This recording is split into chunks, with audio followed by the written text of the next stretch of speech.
Hey everyone, my name is Andrew Davis, and you're watching Conversations in Pop Culture, and we are back to the basics. And before I introduce my guest, I do want to remind everybody that this episode is brought to you by my friends over at Pocket Comics, who have books like Palace of the Golden Princess and White Lily, and you can find their books at pocketjackcomics.com and on Kickstarter. If you type in Pocket Jack Comics or Palace of the Golden Princess or White Lily, it will pop up. But enough about that, because I have with me comic creator Rob Multari. So welcome back to the show. No, thank you for having me back on. Now, I'm always happy to have you on. And obviously, you've been on a bunch of times and you got a lot going on. Obviously, you have a fully funded Nightwolf issue 11 that is on Kickstarter, but that doesn't mean you're done. You got about 2 weeks left. Mm-hmm. So, we're going to talk about it. I promise everybody. But before we do, why don't you quickly introduce who you are? Because people know you and people don't know you. And I just want to get everybody the quick introduction before we really get into Nightwolf and all the fun stuff in comics and some other cool stuff that you got going on. Right on. Yeah. So I am Rob Multari. I'm the creator and writer of Nightwolf and the spin-off series Snowpaw, as well as the founder of Lone Wolf Comics. And I've been doing this since 2017. So I'm coming up on my next year. Will be my 10-year anniversary since I've been officially publishing. You can find me at Lone Wolf Comics on Facebook, X, Instagram, and lonewolfcomics.com. So let's get into Nightwolf, because again, we're going to do the quick introduction here because there's 10 issues. We're not going through all 10 of them. That 11 issues. 11. No, I was getting to that. I was saying there's 10 published. I see. Gotcha. I mean, the 11th isn't published yet. It's technically, you're funding the 11th, and we'll get to people's hands soon enough, hopefully. Knock on wood, any delays. But there's 10 issues that are prior to this issue. Yes. And so, what is the basic story? Because we're not going to go spend the next hour going through every single issue. I promise. So basically the pitch is, it's a story about a young man who finds out that he's born a werewolf, gets thrown into a supernatural war against demons, witches, vampires, other werewolves. And, he starts out as a, high school kid, full ride scholarship to the college of his choice. And he's got this hot girlfriend and a bunch of friends. And, once on the night of his 18th birthday, that all gets ripped away. And, basically shit ensues. To go a little bit into it and to provide a little bit more detail, obviously, he kind of gets attacked out of nowhere. There's a whole fight scene that kind of rips it away. Mm-hmm. A vampire kidnaps his girl, Mm-hmm. and then he meets another fellow werewolf, and then there's like werewolf factions, and some are on the side of these demons and these vampires and these mystical creatures, as I like to call them, of the dark arts. I like to go it that way. And then, he's kind of, figuring out how to level up, know his skills, and, going through hell mentally and figuratively in issue 10. Not to spoil anything, but he does wind up in purgatory at some point. And look, I can't make it easy for him. Like this whole, the whole like, superhero arc. I feel like a lot of them, like, kind of the good ones are the ones that have the tragedy there, right? You got your Batmans who lose his parents and he has to have his journey. You got Spider-Man losing Uncle Ben, right? He was being selfish and then Ben dies. You know what I mean? You got to have like some kind of tragedy to make it interesting. Look, Maggie Green loses Herschel, her father, and he had to go. Right? From Walking Dead. Because you all know Walking Dead's a superhero book, right? If you didn't know it, now you do. They had to survive somehow, right? No, let's actually talk about issue 11 and everything that's going on, because this is the first issue that I feel that these characters are not getting the shit kicked out of them, and they finally get a W to some degree in this whole book. For the last 10 issues, this guy's been getting the living shit kicked out of him one way or another. What is, like, his car gets ruined in the process? Like he loses his girl. I think his house gets destroyed. He gets his ass kicked in multiple ways from multiple creatures. He has to be saved by somebody who's almost 200 years older than he is. He's not having a very good track record. And this is the first, he goes and he gets trapped in purgatory. This is like the first time in the whole series, in this issue, that he finally gets a win. And it's not even a major win. I mean, I think he winds up kind of getting his girl back to some degree, but like, what is that like? Because it is a pivotal moment. I Because mean, remember, we got one more issue of this story arc after this one, so you're kind of getting ahead of yourself. Like, yeah. So yeah, he made it out of purgatory. That's a win. And now him and Snowpaw and Night Hunter are they're finally taking the fight to them instead of they're playing offense instead of defense. So we'll say that. But I mean, there's still some twists coming, man. I can't get too much into it, but there's some twists that gonna occur. but like my point though that I'm getting at where I think this is getting interesting is that like this is the first time in a while that like because it's kind of like you because I was speaking to somebody on Tuesday night and we are talking about like superhero arcs and how some people like to write their heroes in their story or their I think it's the protagonist if I'm not mistaken where your protagonist is on top. So I was comparing it to a Shakespeare play, right? The Okay. first arc is all villains and it's going that direction. The second arc is going the other way. And then the third arc or the third act is everything can go to whatever way it wants to go to. And sometimes it ends for the good guys, sometimes it ends for the bad guys. It's whatever. But at the third act, all hell breaks loose. Yes. And so it's very interesting that I find when people write their characters and how they do it because sometimes it's fun to have your character be unbeatable for the first 5 issues of your story arc and be so skilled out. And then it's their downfall and their rise back up, right? Because that's an interesting story. And then conversely, sometimes you want to have them beaten down so that they are forced to evolve and they're at their lowest position and they rise all the way back up from that point, but they're getting the shit kicked out of them. And that's how I feel like Nightwolf's been written is that Rodney. Yeah, I mean, I would say, because he starts off on the high note, every, high school boy's dream, like everything going well for him. And then, I had to rip that rug out from under him to make it, so like you said, to kind of like beat him down to like start, pounding the metal into a fine, refined weapon, right? But it's also not even that. I mean, he's still stupid to some degree. Well, I mean, he is 18, and 18-year-olds aren't as smart as people want them to believe. Because it's interesting, right? Because even though they're taking a fight to the offense, the reason why he got trapped in purgatory is because he was kind of stupid, and there was other things he's done that were stupid before this, and then he's done something somewhat stupid in this issue. I mean, I don't. He's like a puppy, slow to learn.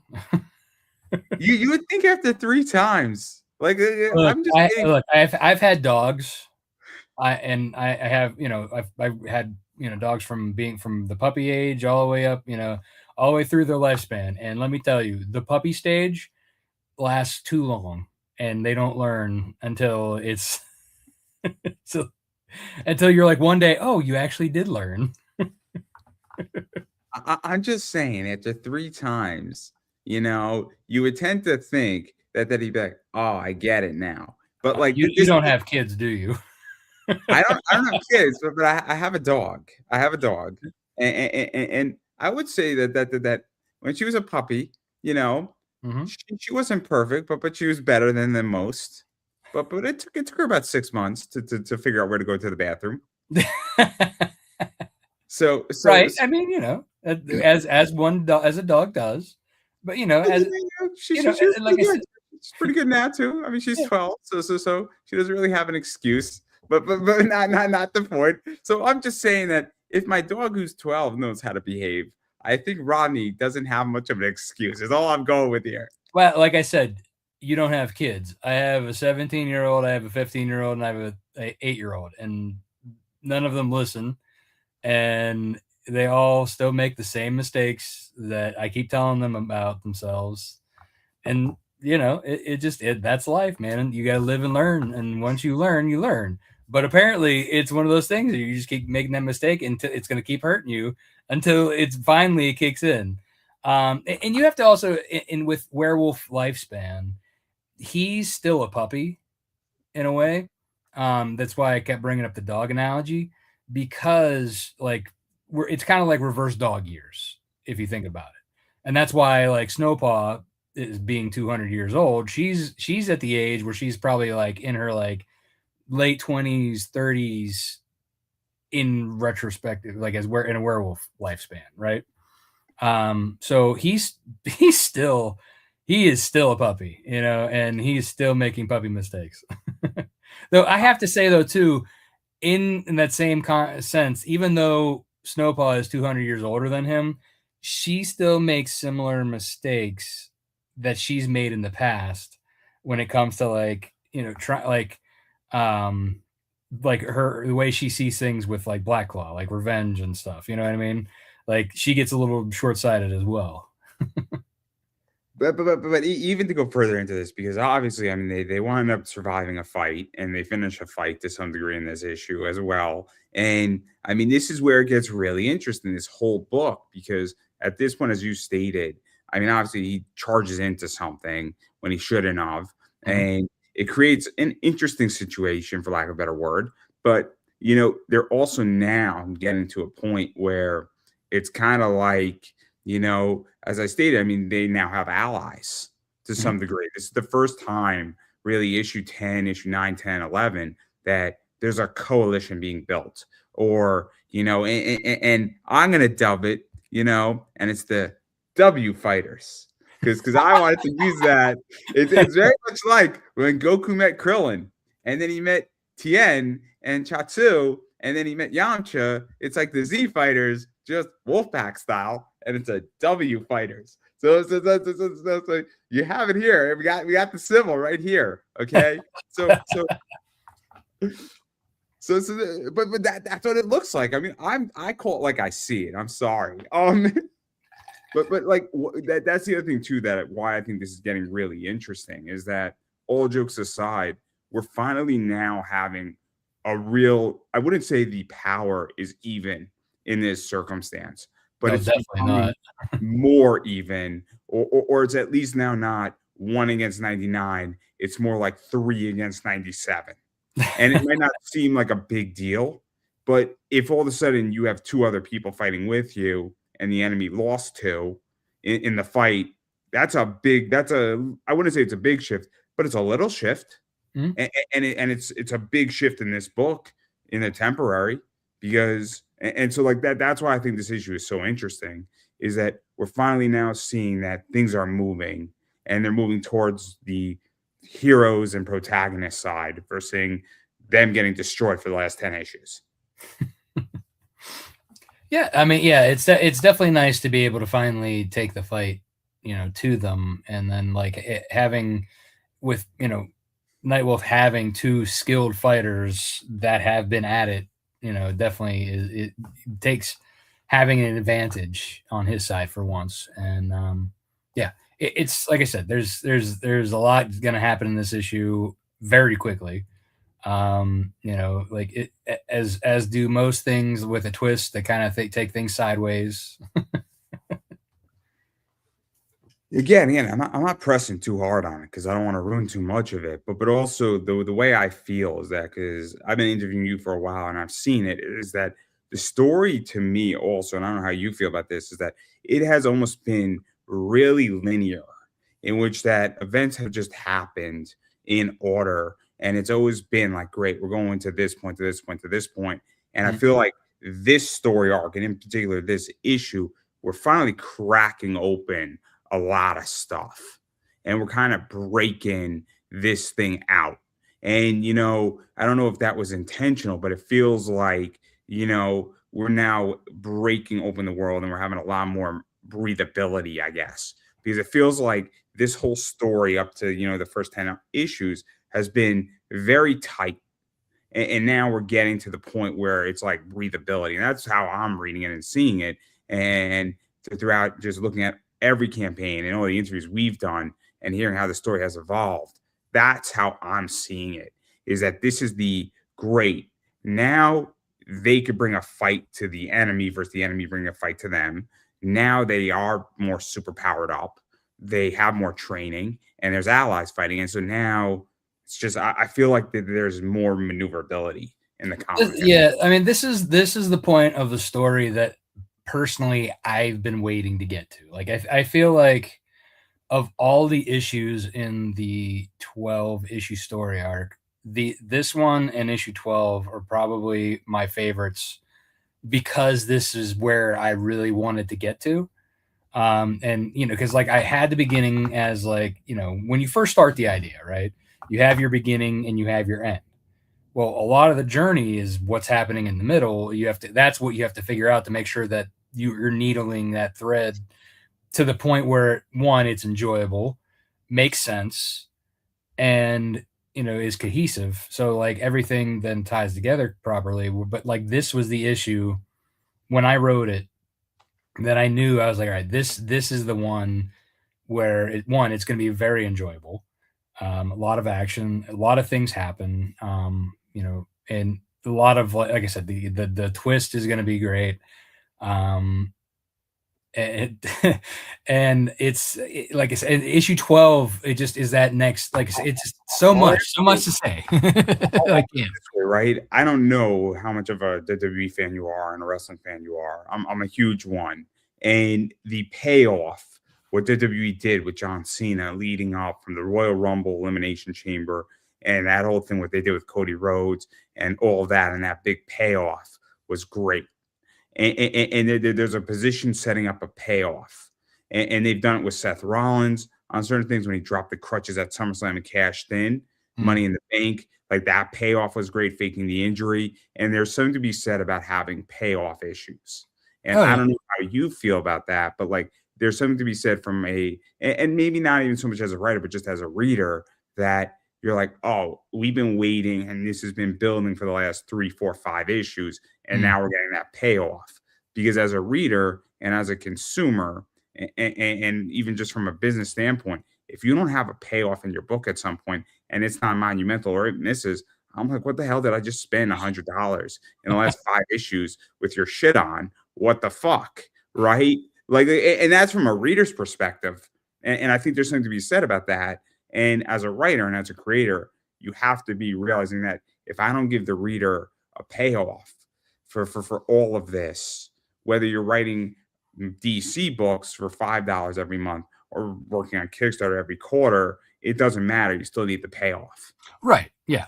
But you also still have to set up the next story arc too. I mean, you can't just have a flat, okay, this is the end of the story, right? You gotta give them that little taste of what's next.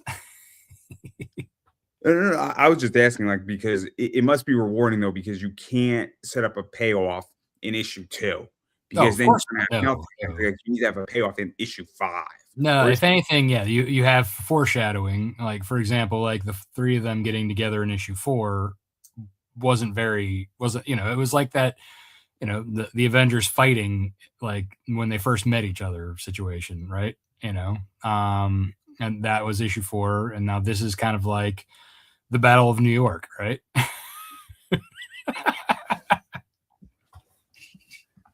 So yeah, so I mean, this is what's going on, and there's going to be some surprises, some twists. Hopefully people are going to die. That's my favorite part in any good story is when your favorite character dies. I mean, I'm rooting for his GF to get killed.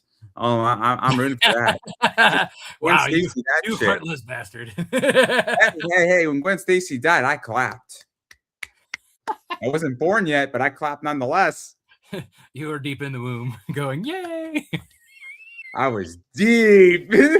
And when she came back, I was very upset. When Stephanie Brown died, I cried. So we now understand where my allegiances are, everybody, in comics. They're dark and brooding. But anyway, not the point here. Metropolis is not for me. I got so many of these lined up. But obviously I'm not going to push too hard into this, but I do want to talk about the other stuff, which is the business side of stuff, because obviously Kickstarter is an interesting environment right now. And I think you're having an easier, perhaps less stressful Kickstarter than you've had in the past. And we're speaking about it briefly before we went on air, where I think the last time you funded, it took you a lot longer to fund than normal, and this time it's a lot faster. Mm. But it's always a challenge to fund because every economy, every quarter is different on Kickstarter Oh yeah. or whenever you launch. I don't know how many times you launched Nightwolf. I try to do every quarter. I think last year I did only 3 campaigns, and that was just due to art delays. Um, but typically I like to do, if 4 a year. This year I'm actually aiming for 5. But the point I'm making is that every 10 weeks or every 12 weeks or every 13 weeks, there's different quarters have different, Mhm. positions depending Yeah. on taxes and stuff. Also, different years have different things going on. And what I was asking is that, I think because obviously you funded on issue 10, you funded on issue 9, but I think those were way more stressful where and if you don't know it off the top of your head, I'm not going to press you too hard on it, but I think it took you maybe like 2 weeks on issue I 9 think and issue. one was a week later than usual, and another one was probably about a week and a half, almost 2 weeks. But usually it's within the first 2 days, like this one has been. So that was a nice relief, though that doesn't mean I put I don't let up on the gas. I'm constantly going. I mean, thinking about my next move. It's like a chess game, the whole time. Let's actually talk about that because obviously I don't know if it's a good sign. It could also just be that, somehow just people are waiting for this or they're super excited for this issue because they know it's a payoff issue. Or it could be that just things are getting back to normal on Kickstarter. And I'm curious what you think because, again, I'm not a comic creator. I see something very different in the industry that I'm in where eBay is just tougher right now. And, Mhm. and, and I find that people are very hesitant, and I find that sales are not great at the moment. And I find just even selling comics are rough in particular on eBay. But like, I don't know how Kickstarter is doing on that front because I see people struggling, but you seem to be obviously funding pretty quickly. Yeah, uh, So yeah. I mean, I think so, and I've kind of seen this, and I've talked to others about this. If you're established and you have an audience, I think you'll be fine despite which way the storm is blowing. I think people who are established will weather the storm no matter whether it's up or down or whatever. Um, I think people who are starting out or people who are starting with new issue ones, um, are kind of like having a little bit more of a rocky start. Just because I think people are, if they haven't already established, like obviously I'm in the issue, 11 with this. So people are wanting the next issue. They want to be able to get it. So my wolf pack comes hard, at the beginning. And then some are just like, I'll wait till the end just because they like to do that for whatever reason. um, but regardless, they come. And then I get new people in every time. Um, but like I said, I've seen people who are, you know, people don't. It's hard to trust because people have been burnt, right? So they're flocking to the people who they know and trust, and then they're seeing people who are still kind of putting out numbers, and that they see, okay, well, these people have been making stuff. You know what I mean? Um, So let me ask you this, because I have a genuine question, and it's an odd one, right? And it's controversial to a degree. And it's just my thought process is that because on Kickstarter you need to be a jack of all trades in many ways. hmm, So you're just not the creator, you're the art director, you're the writer, maybe you're the artist and you hire a writer, you're the cover producer, you're the print order, but also what I feel is happening, and maybe this is just how I think, or maybe I want to break the mold, I don't know. But could it also be that, some people also are just and people are doing big numbers, maybe they're just good at marketing and they're cracking social media codes. And maybe part of the problem with all these people who are doing issue ones is that they're approaching it not from a marketing perspective, but from a creative perspective. And you need to approach it from a marketing perspective because, in certain ways, there could be a debate that's going on but could somebody make a comic, but they just know social media and they know how to create viral positions to capture people, and they fund 10,000 when they're a no name because they have a specialized skill in social media. And it's a really, because it goes back to, do you need an audience or do you really need a marketing skill? And this Well, is where I think it gets, and I'm just curious I your have thoughts. one argument to that. For example, It's not an argument, it's just a thought out there. So right, you right. can But I kind of have, but I have a discuss it. rebuttal to that thought. Yeah, I mean, yes, it does help knowing marketing. However, marketing doesn't always help you. Um, you have to have a decent enough product for people to even want it. Um, Also, this is a great example. So Isaac Bell, he did a cover for me, and he just literally at 7 o'clock tonight launched for his third issue and trade paperback of Metal Shade. Right?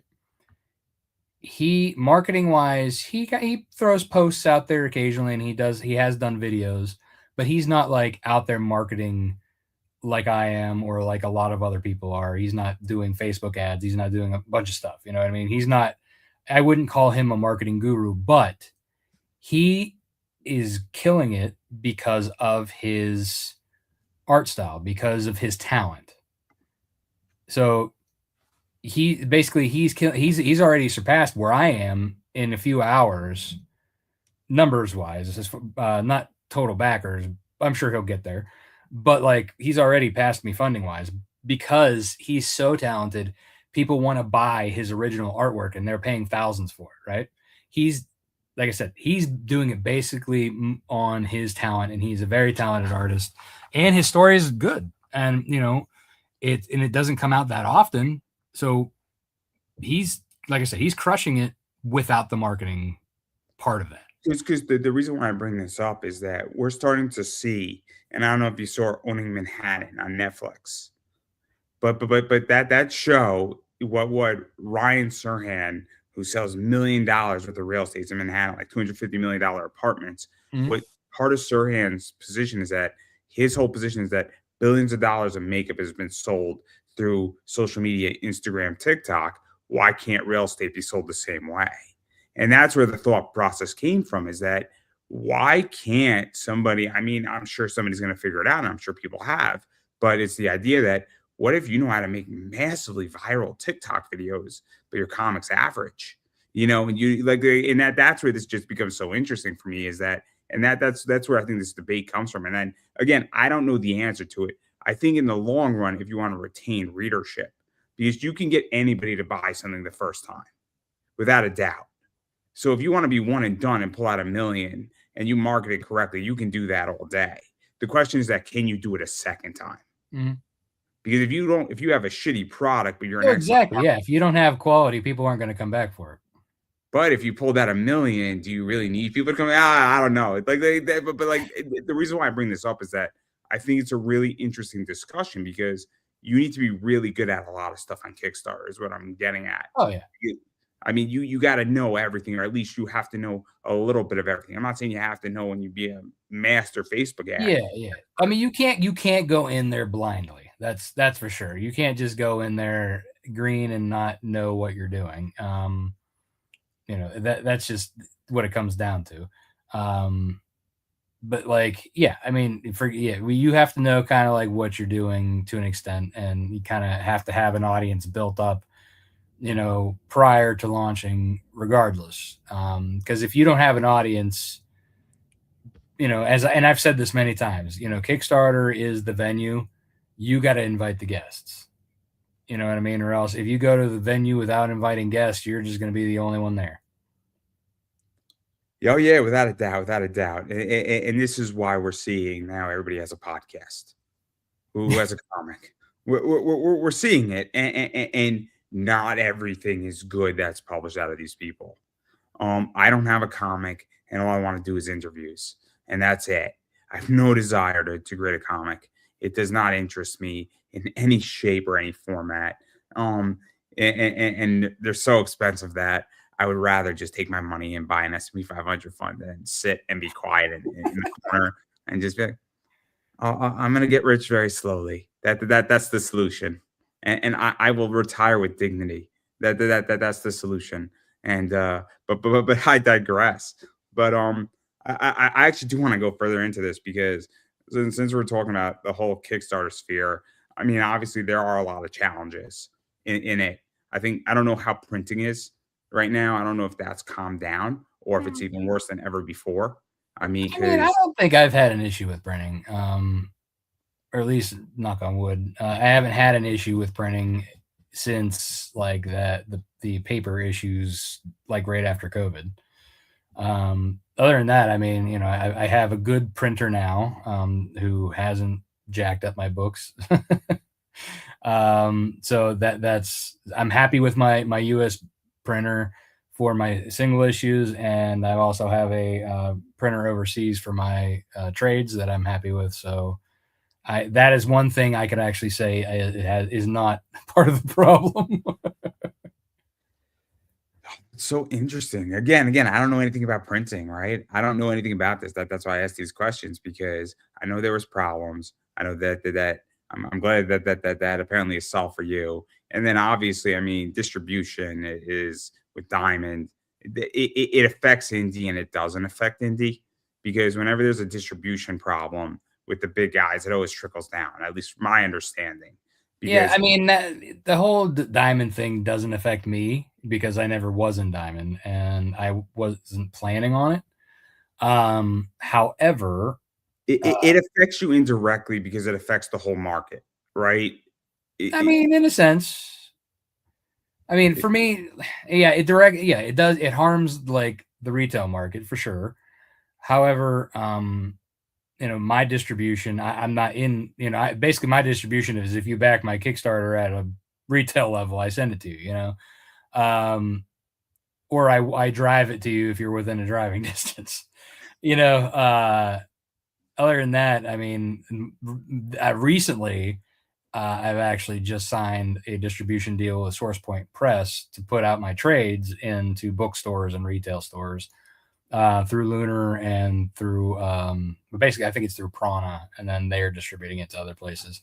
Um, so but let's talk about that, and we don't have to go into the contract per se, but what is that like? Because getting because obviously SourcePoint Press probably has access to some comic shops, to bookstores that you, in theory, could get access to, but they have it much easier, for lack of a better word. oh yeah, yeah, I'm happy to let them do that.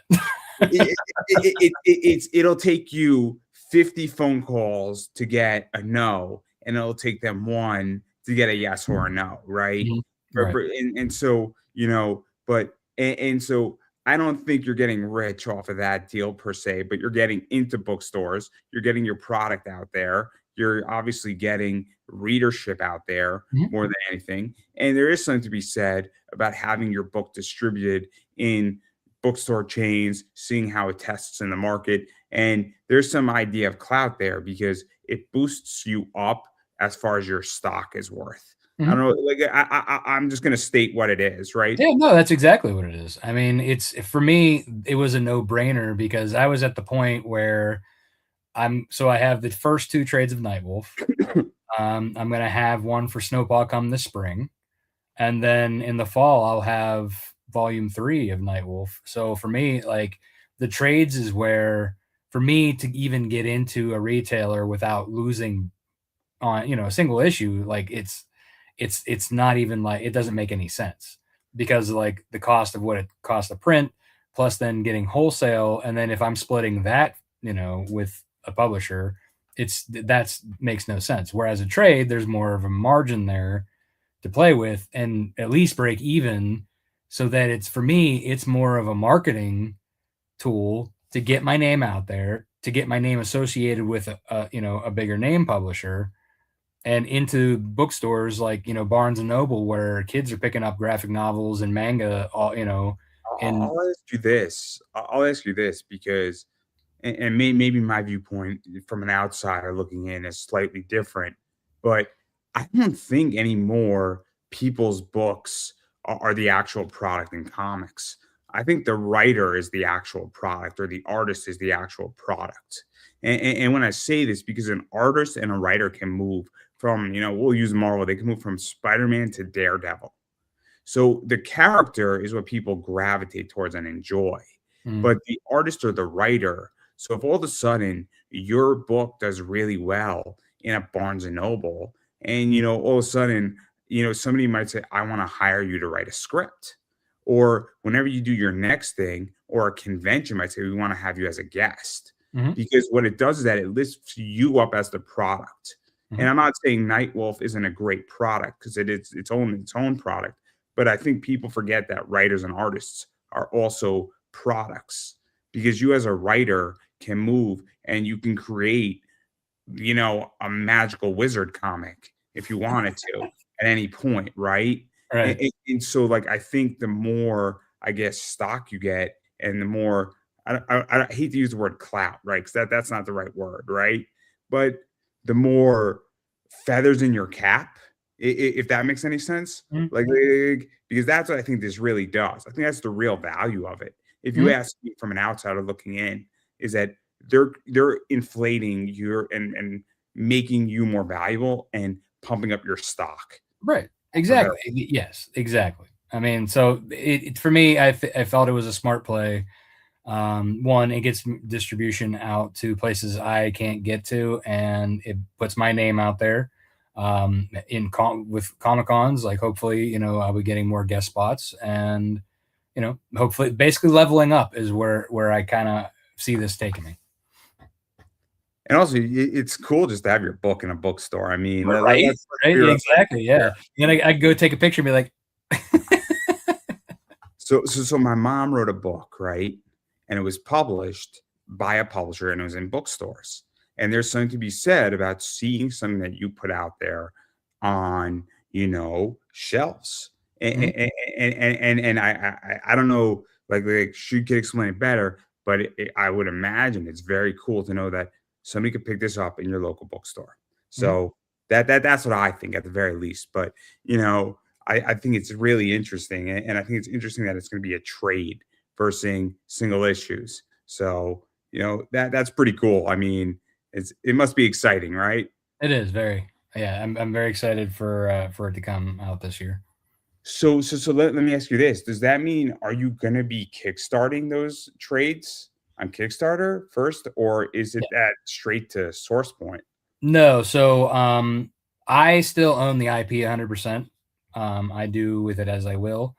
The only thing I can't do it basically is I can't like go in and sell my. I can't go through Lunar or another distribution similar to what they're doing to put my singles or my trades in where they're at. Right. So basically it's a non-compete at that point, which is fine because I'm not in the retailers, except for people who are buying here, which is a different, from Kickstarter. So, Um, so, so so you would not be prohibited from doing business at a comic shop, no. right? The direct comic shop sales, Yeah, because that's not if Lunar. they're coming to me, if they're coming through Kickstarter, that's a totally different story. I can't though distribute to widespread distribution, which is fine because, like I said, I mean, I'm not there, and the amount of people who are retailers buying retail tiers is like one or two per campaign. You know what I mean? So that's not like it's too huge. And my locals, I mean, really, they know me. I go in there and I do store signings. No. It's so interesting, right? Because I find it fascinating, right? Because this whole business and everything in business I find fascinating, right? Mhm, And again, I'm not in this space. I don't have a desire to be in this space. I deal with tops, and I deal with some wholesale stuff, and there are rules on that. mhm, They don't really care that I sell on eBay, but they have an MSRP attached to it.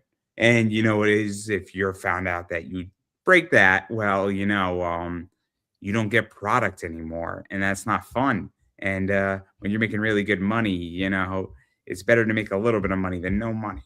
right. So that's what I Yeah. say. Yeah. So I get the rules, right? But there's a reason I'm not pumping and pushing the contract for you.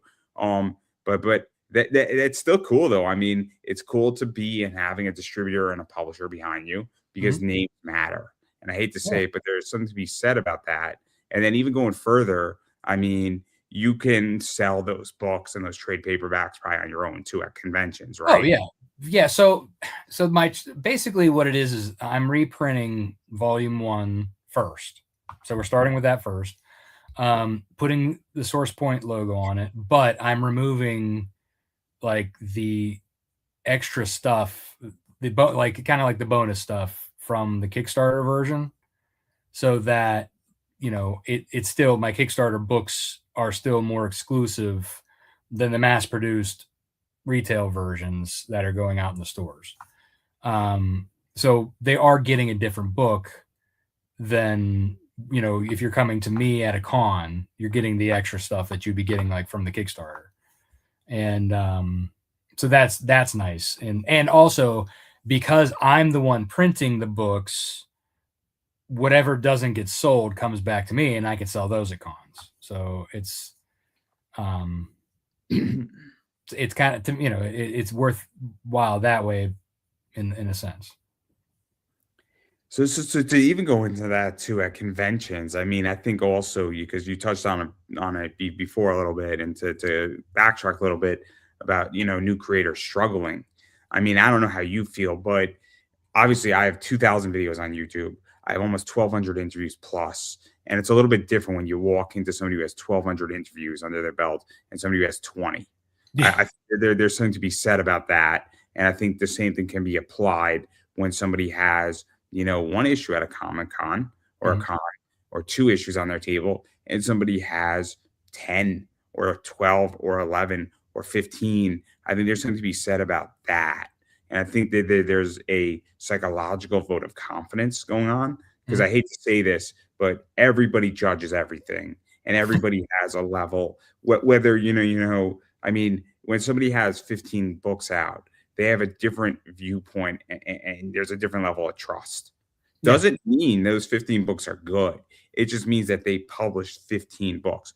Doesn't mean that they're profitable or they made any money. It just means they have 15 books and they produce 15 things that are relatively linear, hopefully, or maybe it's 5 issues across, three different stories, right? So Mhm. 5 issues a piece or 15 issues, 5 different stories, or whatever it is. But my point is that what is that like for you? Because when you go to a convention and you got 10 issues of Nightwolf out there and 3 or 4 issues of Snowpaw, there's something to be said versus the person sitting next to you who has their one issue. Yeah, I would definitely say it's being in their shoes. And I've been there before, obviously. Being in the shoes of somebody who only has one book versus somebody who's been there for a long time, it is intimidating. However, it just gives you. It also, is one of those things that you'd be like, if you've done your table upright and look professional, um, you know, and have merchandise too. Like my first time around, I had my single issue, I had prints, I had posters. My table was full, despite only having one book out, and it helped, with my sales. I feel like somebody starting out, that's something you should be aware of. Don't just go in with one book. Have stuff to fill your table. Bring people in. Have an attractive setup, and don't get discouraged when you see the people who've been there for a while. Learn from them and just say, "Hey, look, they were in my shoes once. Look where they're at now." Use that as inspiration. Did you also feel that, and then we all do this, and I do it too, is that we all compare each other, and I compare myself against a lot of people, and then I have to stop myself and say, you know, we didn't all start off at the same place. We don't all start off in the same time period, Mhm. and growth is complicated. Mhm. And I forget I think it was Tom Shalhoub who said, I started becoming happy when I started to compare myself against myself from 5 years ago instead of comparing myself to my neighbor. Because and the joke is that he said I wish I could be having a TV show like Jerry Seinfeld, a car collection like Jay Leno, and be just as funny as Louis C.K. And basically Tom Shalhoub said that that person doesn't exist. meaning that and have a family like Tom Shalhoub, have a wife and 2 kids like Tom Shalhoub. That person doesn't exist. They don't. And if they did, boy, would I like to meet them and hang out with them, right? So, like, I don't know if that's also the thing because it's really hard when you see somebody's campaign do $100,000 on Kickstarter and yours did 4,000, and you're like, "What am I doing wrong here?" Right? But if you did $4,000 on Kickstarter, you did $4,000 on Kickstarter. That means that people backed your project for 4 grand, Mhm. which is really amazing given the fact of all the shit you could spend money on in this world. Yeah, no, that's true. Like people need to kind of like keep it in perspective to not compare it to others because, like you said, the journeys are different, the time periods are different, and it's really looking at back, especially in my case, looking back 5 years ago, I'm so far ahead of where I am, where I was back then. I mean, I looking at myself, it's just, hey, I keep going, I keep putting out more stuff. Like, heck, I have so much stuff now that I like my 2 tables at a con are full. And I'm like, okay, now what do I do? Because I'm not buying a third. Again. It's I don't have those problems. I don't have a desire to go to a convention. I want to do the exact opposite. I want to get rid of all my shit. You know, I would like my basement back and maybe set up a ping pong table where all my long boxes are. What I should really do is set the ping pong table on my long boxes. That's another option. But it's like it's just it is what it is. But I can't even imagine having so much shit that like you're like I need a third one now, and man, this makes me depressed. Like, it makes it like failure. I'm just trotting a little bit along. I'm so boring. I'm so basic. And I'm like, I need a third table. God damn it! Like, it's you. I Like, mean, honestly, though, I think once I have, so I'll have the trade of like Snowpaw, and I'll have that third volume of Nightwolf. That's going to help me condense a lot because I think what I'll do is I'll bring like a long box or two instead of having all the variants out like how I do.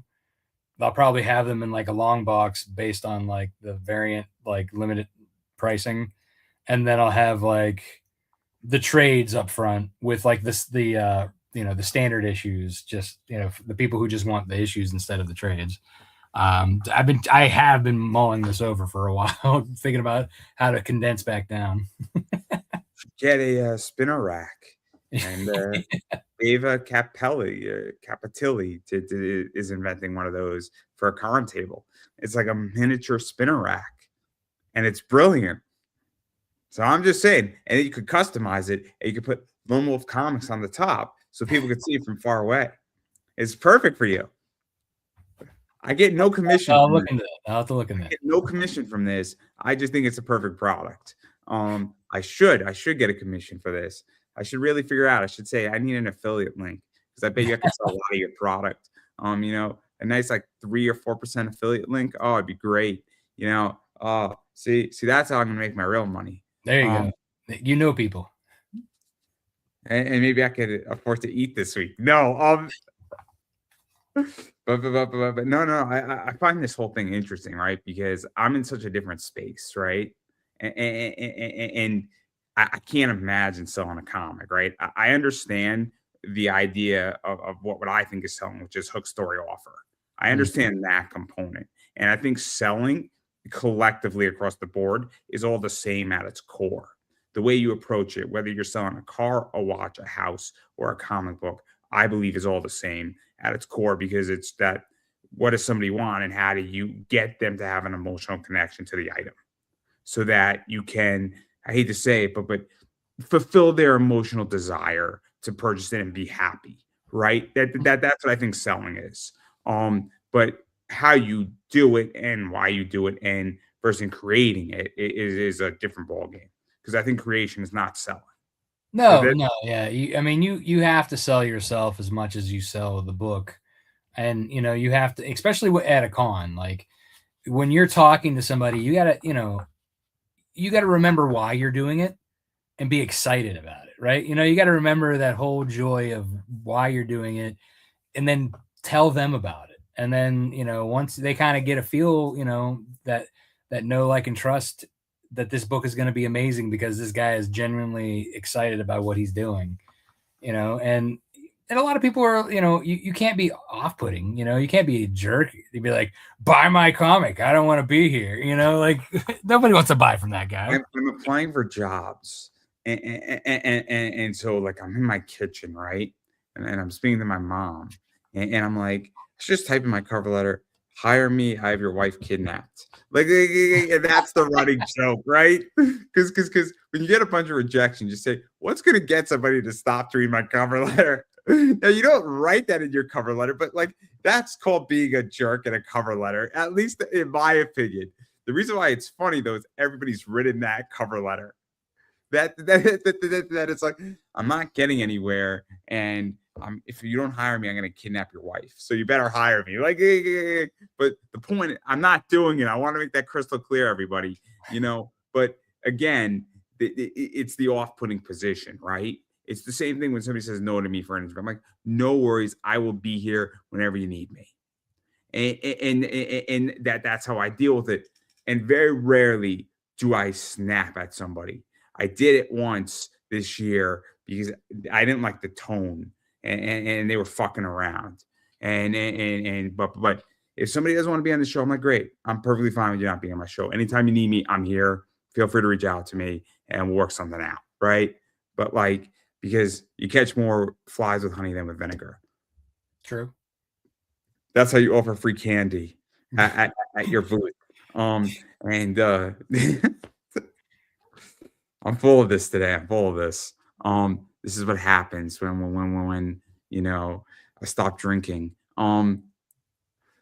It's day like 27. I got to make it to the Royal Rumble. I got to make it to the Royal Rumble. Oasis. I'm so thirsty. Oddly enough, I don't miss it. It's so weird. I don't miss it. It's so weird. Like, like I don't miss it at all. It's so weird. But I digress. That's a different conversation for a different day. But no, I find this fascinating. But the thing that I'm also curious about, because I was speaking to another creator, and this actually shocked me because I never heard any of this, where he said that some creators have stopped offering digital with their physicals. And the reason why is dealing with piracy and theft. And I knew that was a big thing back in the day with manga and illegal manga scans, but I have never heard of that before. And I've seen some campaigns that don't offer digitals with their physicals, but I don't know why. And I don't know how you do yours, if your physicals come with digitals or what that whole thing is, because that kind of blew my mind. And I'm not afraid of the piracy situation. Because one, I mean, good luck trying to sell a book that you don't know and aren't excited about. You know what I mean? Like again, people know me, but people don't know me, right? So I'm technically still an unknown IP. I'm not Superman. I'm not Spider-Man. You're not making money off me, right? For me, I want to make it as accessible for people who want to read it. And I get people who buy the physical, get the digital, and read the digital and put the physical away for safekeeping. Like don't even bust it open. Don't even peel that tape off the the bag and board. Or I just have people who are overseas who don't want to pay for the shipping, buying digitally. Or yeah, even here, people who've been with, like, I've seen a shift, like the amount of people who are buying digitally are increasing, and not because I'm increasing my prices, but it's because shipping, or just because their personal situation, they still want to read the story. It's just so the first two questions on this, because first and foremost, I got no more room in my house.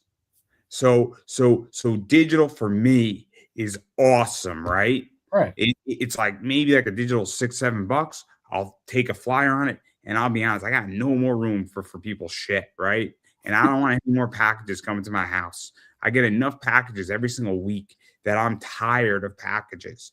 The FedEx driver knows me by my first name. That's a bad sign. And UPS knows me by my first name, not because I'm mean, but they're like, "What card did you get?"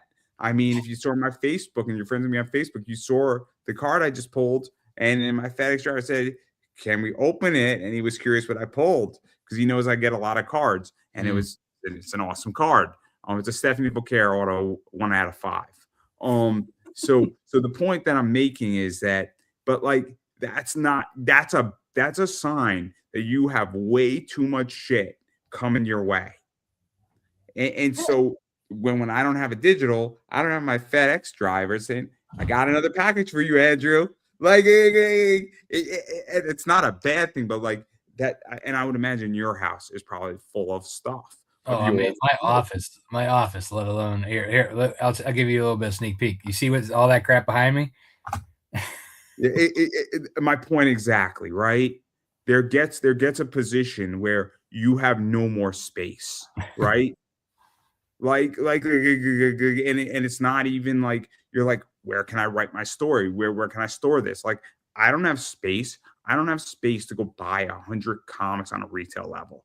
I just don't have any space in my basement for this. And to be honest, God forbid, let's say a pipe broke in my house. I mean, that could be tens of thousands, if not millions of dollars gone, just like that.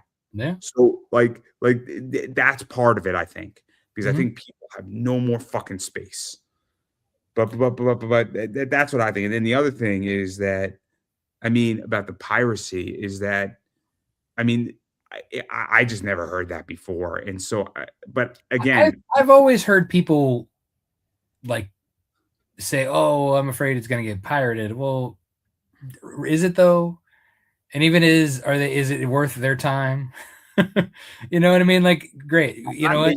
My thought is like, I have my name all over it. I have my website all over it, and it embedded in the stuff. So it's not like they can, unless they're like really photoshopping the crap out of it to get rid of that stuff.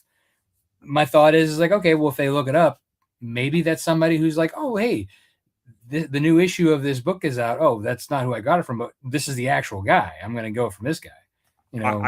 I've had a discussion with people in the adult industry, and it's a very complicated issue about piracy, because on the one hand, your video or a part of your clip gets pirated and you're a porn star, adult star, but now it's been viewed 500,000 times. You didn't make any money on it, but 500,000 people know your name. There's something to be said about that. And then the other thing, though, is that they're like, "I don't want it out there, though, unless it's me."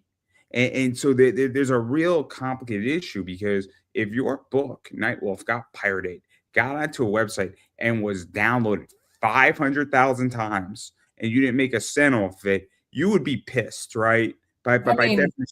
I give my first issue away digitally all the time.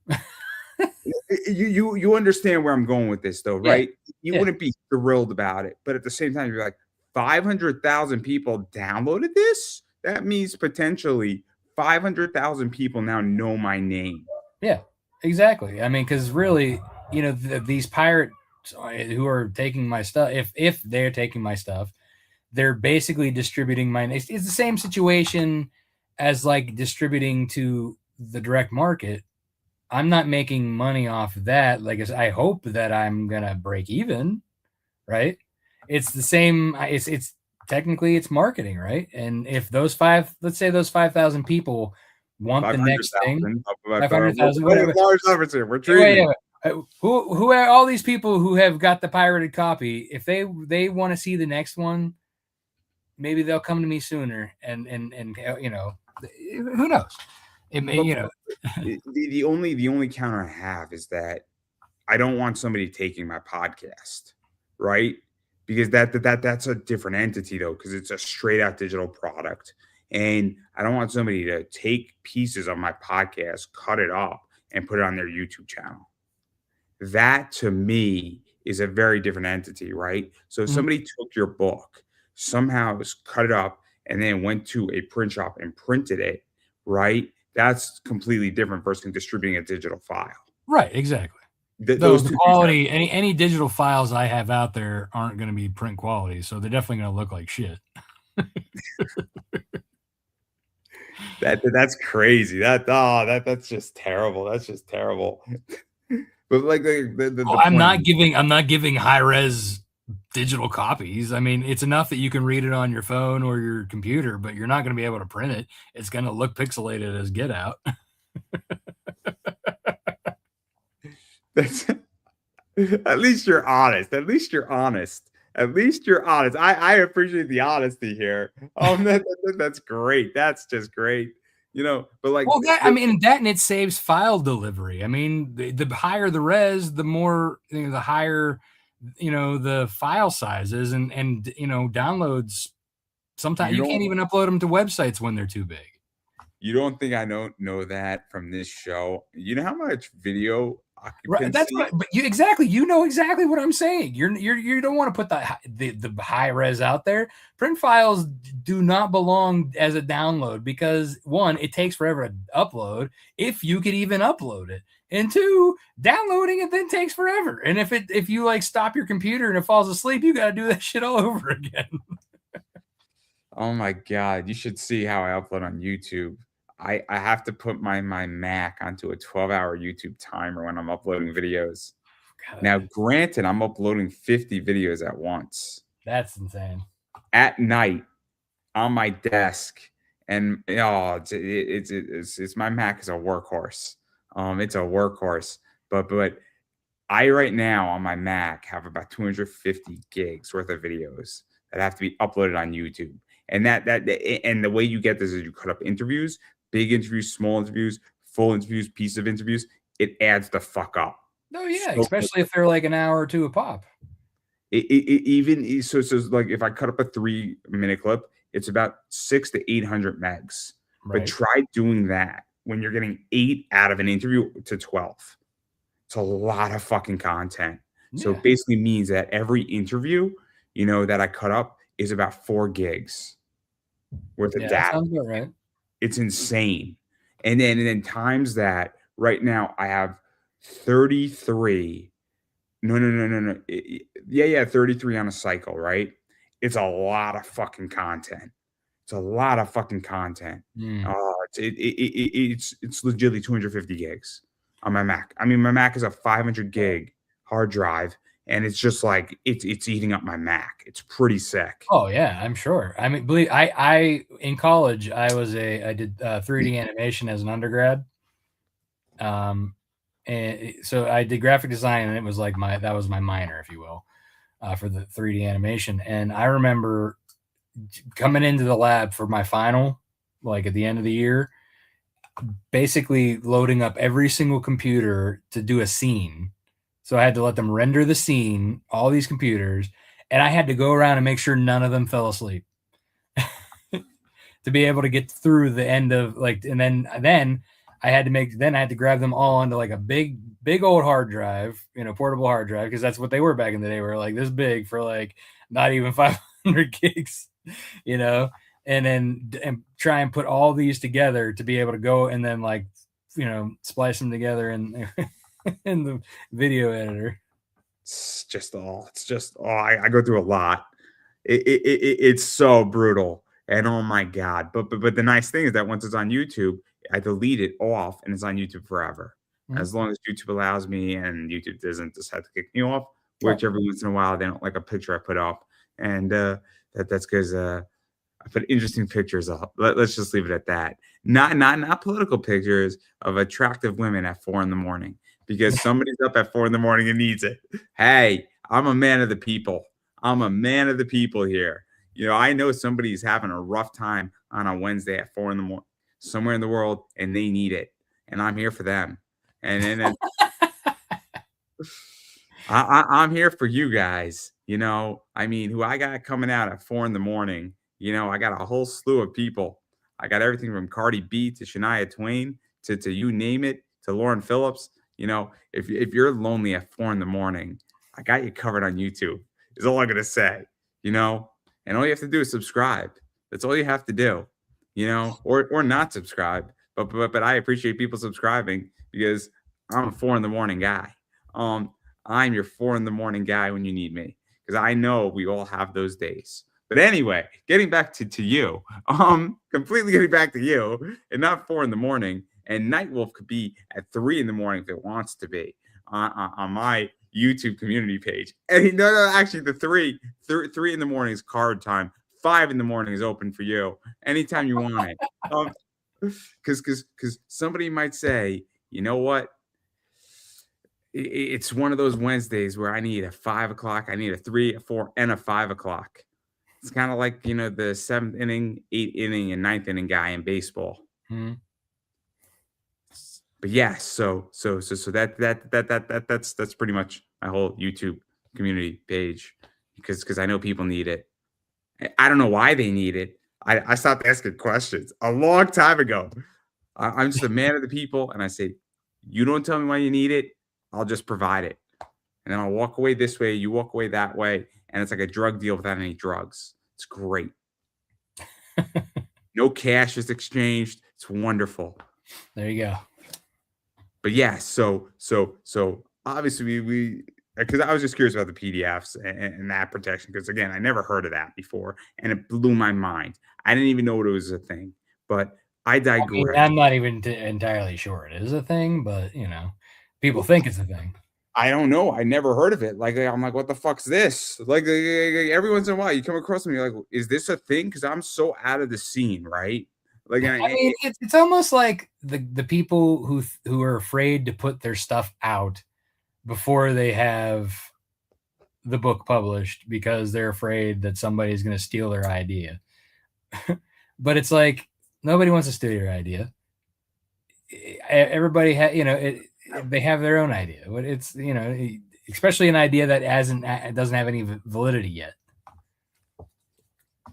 And also an idea that's expensive to make. I mean, I don't think anybody's going to steal an idea when every idea in comics costs anywhere from 6 to what 10K. Yeah. Being generous. I mean, exactly. If you really want to take somebody's idea and spend the money before they do, good luck. No. Then you deserve it. You deserve it. You deserve it. If I take and I steal your idea hypothetically, and I want to spend 10 grand, and I take it, and you put out 2 pages, and then I take that and I run with it, and I do it better than you, and I did it for 10 grand, and you're going to get to it. I deserve to steal it, right? And you just have to take the L. You don't have to be happy about it, but I spend the money to do it, right? Well, I mean, if you. The question is, were they smart enough to copyright it prior? Because that is true. That is something I did do. That is true. But I'll give you a better example. If I created a werewolf comic of them just playing poker, right? Then it's werewolf book with playing poker. It has nothing to do with mine. It's just But another. you could be upset saying this motherfucker took a werewolf idea and this book is so adorable. God damn it! And you could be pissed about it because it could hurt or help your book. But at the same time, if I spend 10 grand to do it, that's that, right? I wouldn't be pissed about it. You know how many people have come out and done werewolf things after they saw how far and how successful my book has been? And zero, because you've done it so well. No. I'm just saying, I swear, they came out of the woodwork. Everybody's got a werewolf in their book now. It's whatever. I'm too lazy to write a comic. I'm too lazy. It's I got a million things, and I'm more concerned about LeBron James making it to his next season in basketball and then doing a comic. Have you seen Father LeBron lately? I don't follow him. Why don't you follow him? I don't follow basketball, actually. So I don't. Why would I follow? So you're anti-Laker. That's what this is about. I see what it's about. You just don't like that they got Doncic and Austin Reeves and they got LeBron on the same team, and that's what you're upset about. I understand. I get it. I understand completely. You don't want a world championship in LA. That's okay. I get it. I'm very upset now. The only saving grace here is the Nuggets won, and I had money on the Nuggets. So you're so far inches away from me ending this podcast, but we're not there yet. Just inches away. No, it's fine. But Father LeBron, it's whatever. Father Time catches up to all of us. Mhm. But I do want to talk about your rewards because obviously you got some heavy hitters in there. You got Carlos Herrera, who I think works on the book, and Yes. he's the interior artist on that. Mhm. You got CB Zane. You got Chris Mad, who I interviewed. You got Chris Williams on there. You got, I don't know how to say this person's name. You're gonna have to say it for me. Bell. I, Isaac Bell. that's Isaac Bell. Again, I've never seen Isaac spelled that way. I'm Yeah, sorry. that's how he spells it. I didn't want to be insulting, right? Like, because I was gonna say like Isaac like, I don't know. Like, I don't want to be a dick. Like, so again, this is why I ask people. Say, hey, look, I'm not too sure how to say this name, right? So you got his cover Mhm. out there. You got Jaden Lanning, and that's a newer artist, I think, right? She is, yes. She's very young too. So and then you got Gregbo doing some stuff. Mhm. And Greg was doing a NSF cover, and so is Jaden doing an NSF cover. And then I think Greg was doing a super NSF cover or super not safe for work cover, Yeah. right? Yeah. It's like a short print. Going the extra mile. So in cars, for those who don't know the reference, there is what's called a short print, and there's a super short print. So there's an SP. So it might be like a 1 in 25, and then a super short print is like a 1 in 50. So for every card, every 50 cards printed, the super short print is printed, and for every 25 of the regular, one short print is printed. It's so the Gregbo is kind of crazy, and I think is that your first full like frontal that you've No. done? Mm, It isn't. I thought it was. no. There's been a couple.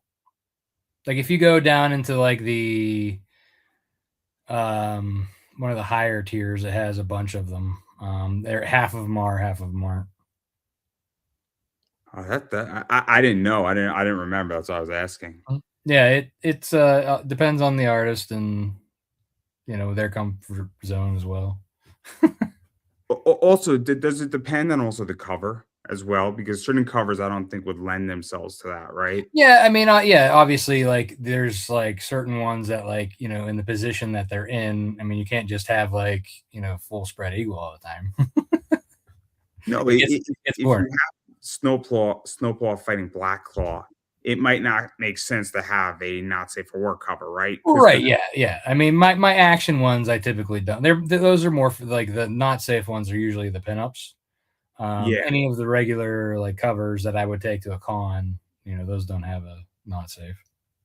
because doing a cover, I mean, I feel it has to make sense, right? You Mhm. can't just put nudity on a cover and then say have at it. Yeah, But yeah, again, yeah, yeah. n- There's. I mean, obviously it's got to be. The idea still has to relate to the book in some fashion. And then obviously, I mean, you can get all of this, you get combos of this stuff. Again, I get it. I get the whole reason why people do nude covers, not safe for work covers. I don't get full frontal. I get topless. I just don't get full nudity. I don't really get it. I still don't get it. It doesn't commute in my head. And the reason why is that I don't want to picture something when I could have the real thing. But that's just how I feel. But I guess maybe I'm the odd one out here because they sell, right? They do. They do. I get topless. I get topless completely. Also, the issue for those who don't know is that eBay really hates full nudity because they say it's porn, and it's against eBay's policy. And if you violate it, you get a suspension for 7 days on eBay. Hmm. So if I list that book, 7 days on eBay in a high time could be anywhere from a G to 3 grand in my eBay business. Right. So I'm sorry that I'm not picking up that book because it could legitimately cost me 3 grand in a week. with that book. Nothing wrong with the book per se. Nothing wrong with anybody buying it. It's not my cup of tea. It's that like I legitimately cannot sell the book because it's that Yeah. high of a risk for me. Well, which is fine. You know, they can buy it from me. They can buy it from you. They can do whatever they want. Topless, eBay is somewhat fine with it if you do it tastefully and you know what you're doing. But it's kind of crazy. But the thing that I think is also really interesting is you have a reasonable retail price tier Mhm. because I think it's what is it 10 or 20 books for 60. 20, So what does that amount to? Three a book? 250 plus, and then I think the shipping is also in that as well. That's crazy. Because that's my biggest problem with indie retail is that I need enough money that I can make my position back. And whether I'm a brick and mortar store or on an eBay store, I need enough room on retail to make money. Mhm. Because most people don't understand that I'm paying 13%. Shipping is a bitch. I mean, I don't know how much shipping is for you, but it's anywhere from $6 to $12 on eBay for me. I would say for to pack 20 books, probably like above 12 For how many? for 20 books. For me, shipping on eBay, it's anywhere from 6 to 8 to ship up to about 5 or 6 Yeah.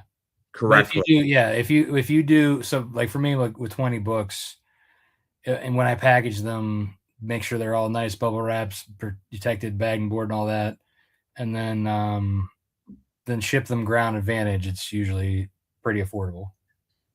But my point that I'm making is that that's why I find your retail package should be fascinating because 20 books at 250 or 3 a piece, there is room to make money Mhm. for people because even if you're a brick and mortar store, you have to calculate square space in your brick and mortar store. And this is a whole different component. Again, I'm not interested in breaking down economics for people, but there is a cost to picking up those products. And just because you're not paying 13% on eBay doesn't mean you're not paying 3% somewhere else or not paying square space for on your rent. And Mhm. so, I mean, I think it's very conscious because I've seen retail packages where it's like 10 bucks for $100. And I'm like, how the fuck do I make money with your book? Yeah, no, I do it, with with the retail tiers. I make sure that it's worth their while. They're going to get the wholesale just like anybody else I would deal with, you know, because it's got to be worth their while too. They got to make their money. Because it's also because part of it is that you want to sell books, and the other part is that you also want to reach places you haven't reached, right? Right. Because the customer on my eBay store, hypothetically, if I was to pick it up, is not going to be the same customer in a comic shop. It's not going to be the same customer in a Kickstarter. Right. And it could be very much a new customer. And you want me to do well. Because if I don't do well with your book, I'm not coming back to pick up a retail package from you again. Right. You want me to have to call you up and be like, I keep selling out of your book. I need more of it. Right. Right. So that's the theory behind it. But some people don't get that. They don't get it. Yeah, no, they're just trying to gouge their profit margin, and they don't think about the retailer. For me, I'm not making any money off the retailer. I want them to make the money. I want them to spread the name. I want them to, like I said, it's marketing. You just wanna break even, and you just wanna make sure you don't Yeah. lose money. As long as I'm not losing money on it, I'm happy to break even, to give them that opportunity to make some money and to spread my name. That's how I feel about my $1,800 Stephanie Care auto card. Really expensive card, really expensive card, massively expensive card. Um, it technically it's actually probably the most expensive card I've ever pulled, technically. I actually think it's worth more than that. I think it's worth more like 25, Oh wow. 100 on a $170 pack. So I lose money on the basis, but I made so much on that, and I'm probably gonna sell it to some Saudi prince at some point for like 5 grand. Somebody said, "How much do you want for it?" I said 3,500. Wow. I would cry selling it for 3,500. I really would. It's such a beautiful card. It's such a beautiful card. I mean, for those who who don't know what it looks like. I mean, it's such just a beautiful, beautiful card. It's so elegant. It's so beautiful. That's how it looks. It's just such a beautiful card. In so many ways. For all the wrong reasons, all the right reasons. It's an expensive card, and I might keep it. There's 16 of them, or maybe there's 17 of them in the world, and I want to find all 17 of us. I found 3 of us so far, and I want to find all 17 of us. I want all of us to go to dinner, and then I want to get Stephanie Vauquer there, call WWE, have her sit at the head of the table, and we'll all wear the card like Logan Paul, and it'll be such a trippy event. That's what I want to do. That would be interesting. It You would be definitely like, need that televised. absolutely. I mean, we're gonna film this thing. I mean, no way WWE's not buying into it. I mean, I'll produce it. It's gonna be great. It's gonna be such a troll. It's gonna be brilliant, and it's gonna be like the greatest thing ever because it's never been done. Where there's 17 of a card, and everybody's at dinner who has the card, and she's at the head, but she won't know until we all take out, and then she'll like just she'll be like, "What the fuck?" It'll be great.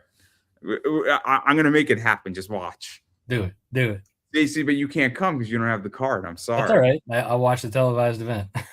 Oh, it's gonna be great. But obviously, I mean, we spoke about a lot of stuff here, and I'm gonna give you a chance to promote yourself. But where do you think that comics are going? Because you obviously have had a better 3 days than the last run you did on Kickstarter, and it's just as fast. So you always fund. I don't want to like dismiss you that you don't know it's fun, because you do. But like, where do you see it going? Because I don't know. I don't have a sense on the year on comics, and you might have a better sense than I do.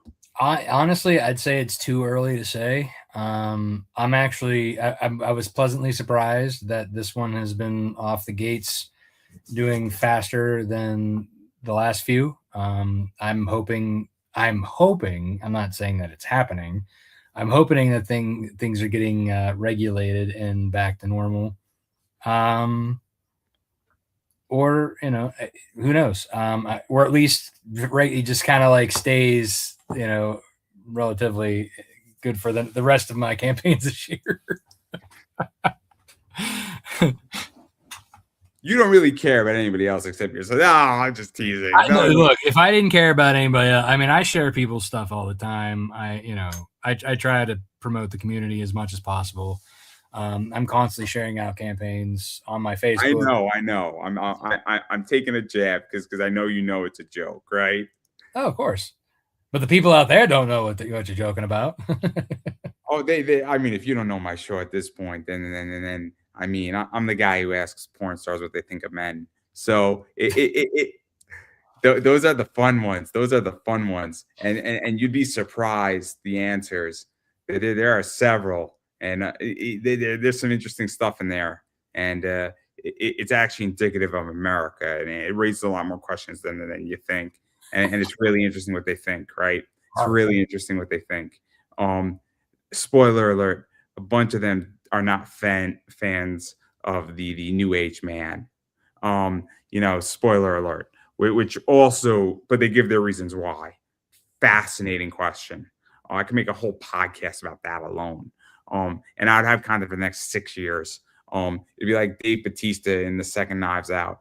It'd be great. But not the point here. But again, obviously, you do share a lot of people's stuff out there because a share can be worth more than money in certain aspects. But also, money's nice. Money's nice too. I've backed over 1,000 campaigns, man. I support the community. I used to support the community. Until a bunch of stuff happened when I needed support, and I didn't even need money. I just needed interviews. A bunch of people just were not there when I needed an interview, when I was there from day one, and they were higher up and doing more stuff, and it really rubbed me the wrong way because I needed certain interviews at certain times with people when they were climbing up, and I lifted people up when they were building their companies and when they were at the top. They forgot the little guy. So it rubs me the wrong way, and I'm not going to name names, but they have an idea who they are. But again, I don't focus on it too much because, again, I try not to be negative and just, but I'm going to keep supporting the little guys. I like interviewing the up and comers. I like the new age kids coming out, man. I really do. It's the same thing with the indie wrestlers. They're the most hungry, and I think they're arguably the most creative. Like the people who are like 22, 23 writing comics right now, I think are the most creative they've ever been. And I think they're fearless. And I think that they're coming up with crazy ideas that are going to put us all be like, man, why didn't we think of that? I just wish that I had the tools I have now when I was in my 20s, because I'd be a hell of a lot farther along I instead of wish starting in my 30s. I'm 33 and I can't fail. That's the problem, right? I can't fail because I can't rebuild in my 30. I'm 33, man. I mean, I'm not saying. I mean, You're 10 years younger than me. but you understand. So I take a lot of risk, but like in the stock market, but like I can't take a risk on a comic because if I fail and I lose 10 grand, that's so much harder to rebuild when I'm 33 than when I'm 23. Oh, yeah. And it's a real problem for me to be because it's preventing me from doing that. And I don't know how to get over that or do it, or it might just be that I'm trying to be a responsible adult, and being a responsible adult sucks sometimes. And it's unfortunate where it's just like I can do this because this is $500 a year.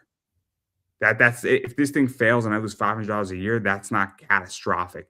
If I lost 10K, it's pretty catastrophic. Oh, yeah, no doubt. But I digress. Not trying to be negative, but obviously I do want to give you a chance to promote yourself. So where can people find you, bother you, hit you up, disturb you, back your campaign, backer kit, because you got some cute little pups on backer kit, I think. Yeah, they just launched today. Yeah, the Bentopia event. Yeah, I mean, it was kind of one of those things. I was like, well, I can't pass that opportunity up. But even though I'm ready to do this, so I was like, hey, let's cross promote myself. But yeah, so you can find Nightwolf on Kickstarter. The short link is nightwolf.lonewolfcomics.com. That'll take you to that very long and arduous Kickstarter link. And also, you can find me at Lone Wolf Comics, Facebook, X, Instagram. You could also find me at Rob Multari, the same three places. LoneWolfComics.com. Also, the Wolfpack Pups, you can find them at wolfpackpups.com. And you could also find them, the Wolfpack Pups on X, Wolfpack Pups on Facebook, and WPPUPS at Instagram, because I couldn't get them all the same. Yeah, no, and I'm saying it is that if you like certain things and you want to see more of it get made, you got to back it. It goes a long way. Backing is a big thing. People got campaigns, just back them. And then also following people on social media, sharing things out, liking things, telling somebody, hey, I really like your book if you bought it, telling a friend, all that helps tremendously. And a lot of this stuff is free. Sharing a link out or sharing a post on Facebook out is absolutely free. So there's no excuse, or Instagram, or just liking an Instagram post goes a long way. As far as I'm concerned, I am Pop Anime Comics on Twitter.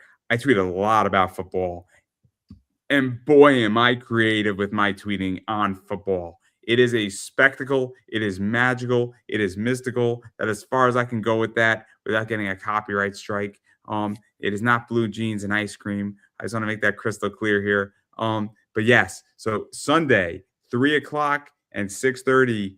I mean, let's go Patriots, right? And let's go Seahawks. Screw the Rams. And the Broncos are fucked. And I'm sorry if you're a Broncos fan, but I am going to be tweeting a lot during that game. And trust me, if you want to have a good time on Twitter, just follow me on Twitter. Football season, it's gonna be great. I don't tweet during basketball season, and I sure as hell don't tweet during baseball season. But football season, so creative. That's the only reason why you should follow me on Twitter. Instagram is Pop Anime Comics. Got some cool stuff up there. I don't really post much on there, but you can follow me there anyway. Facebook, same deal, Pop Anime Comics. TikTok, I post a lot of stuff on TikTok. Have a good time there. that's a fun place, and a lot of short clips there. And then the big thing that I do is YouTube, right? So obviously, I published my 2000th video yesterday. Oh, So I have congratulations. 2,000 videos on YouTube. I'm gonna have another by the end of the year, like 2,300. So there's something for everybody. I got over 1,200 interviews up there. I got a lot of micro content. So you name it, it's up there. There's something for everybody. I've done everybody from voice actors to wrestlers to people in crypto to business to writers to adult stars, obviously comic artists, writers. Some of your favorite people have been on this show. A lot of people have been on this show, and some people you might have never heard of too. And I got a lot of really cool stuff coming in the next probably 9 months. And I got a lot of cool guests coming, and you never know who's going to show up. You never know who's going to show up, when they're going to show up, how they're going to show up, and why they're showing up.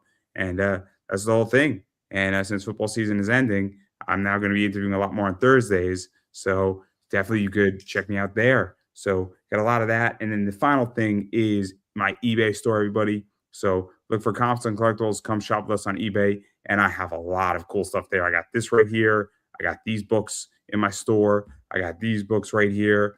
I got this stuff in my store. Is some of the stuff I sell. And then I sell cards like this and stuff like this as well. And I've been saying it for a long time. First and foremost, first off, check out my eBay store if you're looking for comics or cards. I offer cards from anywhere from $4 all the way up to $1,500 plus. And if you're looking for something in particular, go through my eBay store. If it's not there, shoot me a message on eBay because I may have it. It just might not be listed. If I got it, I am more than happy to list it for you and sell it to you. If I do not have it, because sometimes you can't get everything or you don't carry certain products, I know a lot of people, both in comics and in other eBay sellers who do have it, and I'm more than happy to direct you to the right environment to get what you want. And so that's the whole thing with eBay. So that's everything I got going on. And yeah, that's pretty much it. So I'm going to give you the final word. Yeah. So, thank you again for having me on. If you guys are out there interested in Nightwolf, please go to nightwolf.com. Nightwolf.lonewolfcomics.com. Again, it's a story about a young man who finds out he's born a werewolf, gets thrown into a supernatural war against demons, witches, vampires, other werewolves. I also have a second series called Snowpaw, which is Nightwolf's mentor and her story in the 19th century Scotland. You can get all the books through my campaign, or grab the Nightwolf ones. And if you want to grab some stuff, you can go to now. You can grab some at lonewolfcomics.com in my online shop. And I don't think I could have said that any better myself, anybody. And so I believe that is a wrap.